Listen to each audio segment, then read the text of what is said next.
Hello dear students. Let's start our practical to produce alcohol from sugarcane molasses using pure culture of Saccharomyces cerevisiae. Before proceeding for the practical, let me give you some background information related to fermentation. As all of you are aware that for thousands of years before the invention of refrigerators and freezers, the most common way to preserve food from spoiling was through fermentation. Fermentation can be defined as biochemical process of breakdown of organic substrates, for example sugar, with the help of microorganisms into various byproducts such as ethanol, acetic acid, lactic acid, yogurt, etc. Fermentation is having wide variety of application in food and beverage industry as fermentation makes food healthier and safer to consume. Now, in ethanol fermentation, yeast or baker's yeast breaks down the sugar into ethanol and carbon dioxide in absence of oxygen, which makes the whole process anaerobic.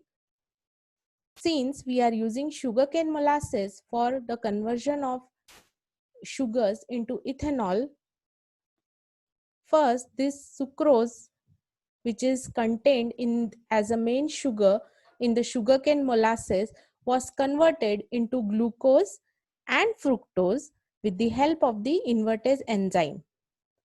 After this glucose was converted into 2 moles of ethanol and carbon dioxide with the release of energy with the help of the yeast. Here you can see the scanning electron micrograph image of the budding yeast cells. Now, before proceeding for our practical to produce ethanol from sugarcane molasses using pure culture of yeast, we'll see what are our requirements. The first and the foremost requirement is sugarcane molasses, which should be 10% diluted in distilled water. Then pure culture of Saccharomyces cerevisiae, which we are going to use as 5%. In order to prepare this pure inoculum of Saccharomyces cerevisiae, we need to have prepare media and inoculate it 24 hours before proceeding for this practical. The requirement for inoculum preparation is yeast extract, glucose, peptone, NaCl in the required form, as well as the media solution should have a pH of 6. These quantities are given for 1 liter of media solution. Along with this, we need Fehling solution A and Fehling solution B for sugar estimation, 1 normal NaOH and 1 normal HCl for pH adjustment, glass slide and cover slip along with compound microscope for carrying out the microscopy of our yeast cells to find out the purity. Now, let's proceed for our practical. Now, for our practical here, we are having 3 empty flasks. One is labeled as here control and 2 flasks are labeled as media. Now, along with this, we are having yeast inoculum, sugarcane molasses, and why we need control over here? We need control which will be without yeast inoculum in that, so that after 24 hours we can cross check if there is any contamination is present in the media after pasteurization. Now we will do the dilution of our sugarcane molasses. We have taken 10 ml of sugarcane molasses and we are diluting it by making it up to 100 ml with the help of distilled water. After this,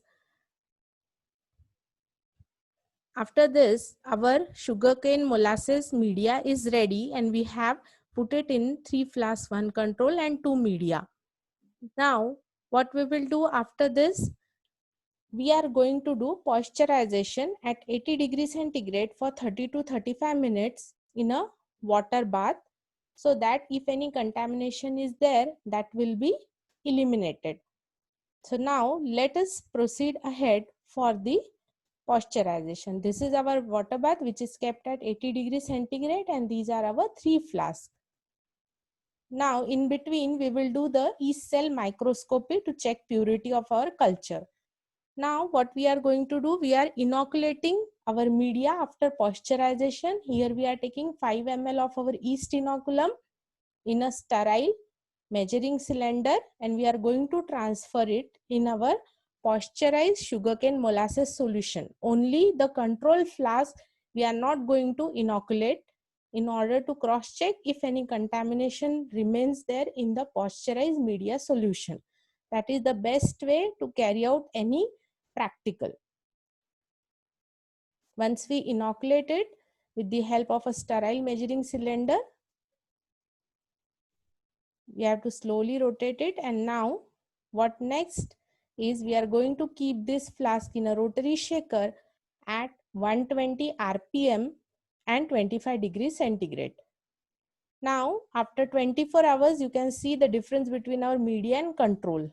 Now once our fermentation is over, we need to find out the initial and final sugar concentration. For that, what we have taken is Fehling solution A and B in a boiling bumper tube, and drop wise we are adding our initial sugarcane molasses solution at 0 hours, drop wise with the help of micropipette.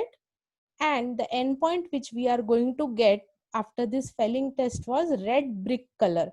Once you get that red brick color, you have to stop adding the sugarcane molasses solution. While carrying out, you have to be very careful, and you have to adjust the pH of that Fehling solution at 6 with the help of 1 normal NaOH. So once your Fehling's test is done, you will get a red brick color, and you have to gradually boil it while adding your sugarcane molasses solution into it.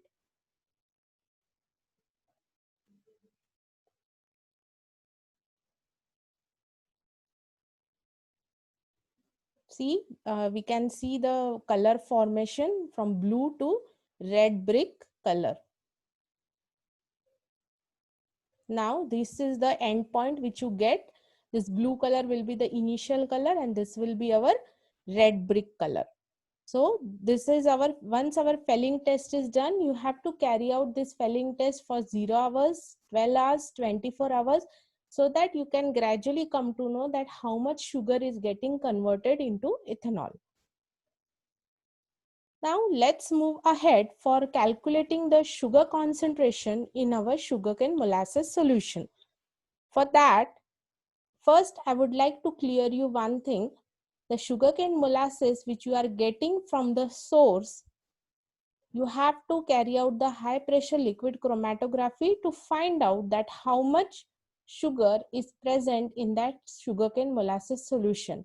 Why I am telling this? Because Fehling test is a qualitative test, and we have converted that qualitative test into a quantitative test in the following manner. And why we are using Fehling test? We are using Fehling test here because it is widely used in the industries, as it is cheaper one.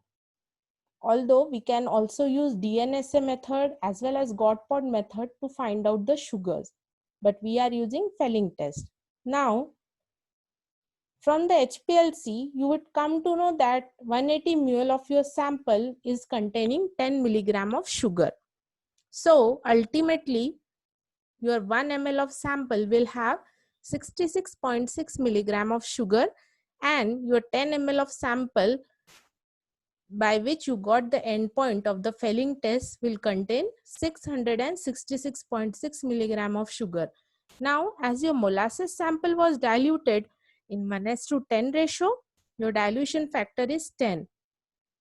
So, 10 ml of your original molasses sample or your initial molasses sample which you have used for the media preparation contains 67% of sugar. Now, I hope you all have understood that how we carry out this fermentation practical and how we have quantified the amount of sugar which is converted into ethanol with the help of the yeast. Here is one quote I am sharing with you. This is not the end, it is not even the beginning of the end, but it is perhaps the end of the beginning. It's a famous quote used by Winston Churchill. So, following this quote, I would like to tell you, once we are done with the fermentation, our ethanol is ready, right? You come to know that your sugars have reduced, or you, in the end, after say 36 hours or say after 72 hours, you get 0% sugar reading. So your whole sugar got converted into ethanol. How you are going to extract that ethanol from the fermented media, that we are going to see in our next practical, that it will be ethanol distillation practical.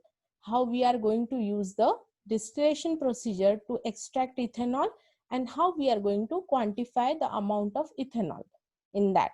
But before that, I hope all of you must have understand this practical very well. So here comes one question for all of you, which you can solve. Suppose after 24 hours of fermentation, Fehling test was performed to find out how much sugar is converted into ethanol. The endpoint of Fehling's test achieved was 85 mul, and the sample was diluted in 1:10 ratio. Calculate the amount of sugar present in the sample after 24 hours of fermentation. I hope all of you will be able to solve this question on your own. Thanks for watching.